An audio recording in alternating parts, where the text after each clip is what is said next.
Dans cette vidéo, plongez dans une affaire explosive où Gene Deal, ancien proche de Diddy, révèle comment il est devenu la cible de menaces et d'attaques pour avoir exposé les secrets sombres du magnat de la musique. Soutenu par des témoignages de Katt Williams, Roger Bonds et d'autres, Gene dévoile des années d'intimidation, d'embuscades orchestrées et de violences liées à Diddy, des agressions devant le tribunal aux soupçons d'empoisonnement.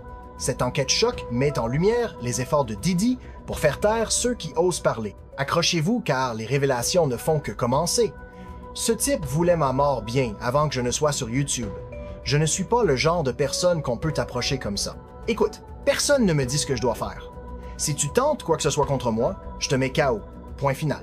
Gene Deal a été attaqué par les fans de Diddy pour avoir dénoncé ses agissements et Katt Williams est venu à son secours. Ce n'est pas la première fois que Diddy envoie ses hommes de main après Gene ou Katt. Aujourd'hui, Gene est soi-disant ciblé. Que s'est-il passé dans la salle d'audience? Qu'as-tu fait à M. Gene Deal sous mes yeux? Pourquoi ai-je dû m'interposer et te dire de reculer? J'ai dû me placer devant Gene pour le protéger, car deux hommes s'en prenaient à lui. Pourquoi ne dis-tu pas la vérité? Je m'appelle Canard, je suis transparent. Tu n'avais pas la même énergie quand il est sorti. Il a juste fui. Roger Bonds, l'ancien garde du corps de Diddy, a révélé que Diddy avait ordonné à ses hommes d'attaquer Gene Deal et de l'embusquer où qu'il soit. Gene lui-même l'a confirmé dans une vidéo récente, expliquant qu'il se déplace avec prudence et évite certains endroits, craignant pour sa vie. Diddy a envoyé des voyous pour le battre à vue.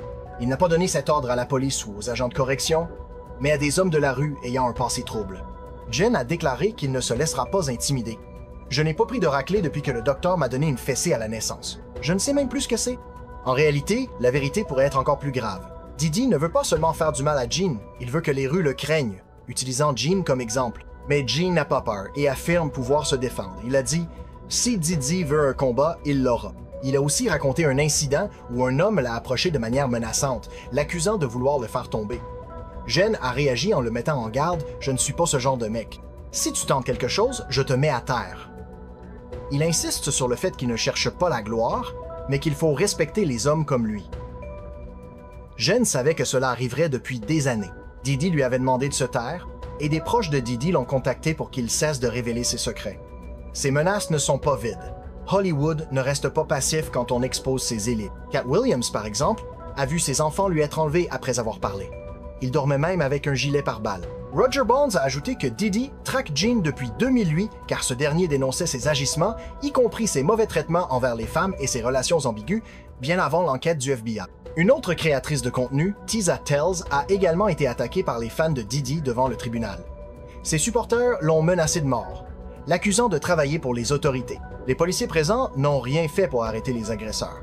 Tisa a décrit une scène chaotique où la salle d'audience a dû être fermée et les supporters repoussés. Elle a dénoncé l'impunité dont bénéficie Diddy grâce à son argent et son influence. D'autres cas troublants émergent.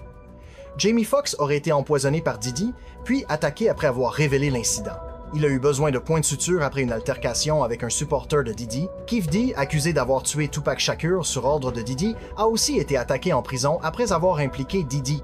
Big Homie Sissi, un autre garde du corps, affirme avoir été empoisonné 3 fois depuis qu'il dénonce Diddy, avec des analyses révélant du cyanure dans son organisme, un poison qui peut provoquer une pneumonie. Gene reste inflexible face aux menaces.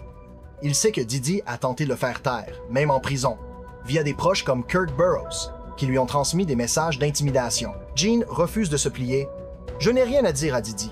Il n'a jamais rien dit aux familles des victimes. » Freddie P, ex-membre de Dayband, a averti Cassie de quitter le pays, craignant que Diddy ne s'en prenne à elle ou à ses proches après sa libération. L'empire de Diddy s'effrite, mais ceux qu'il a tenté de réduire au silence parlent plus fort que jamais. Les témoignages, confessions et preuves s'accumulent. Ce ne sont plus des théories, mais des faits documentés. La vérité éclate, et l'histoire ne fait que commencer.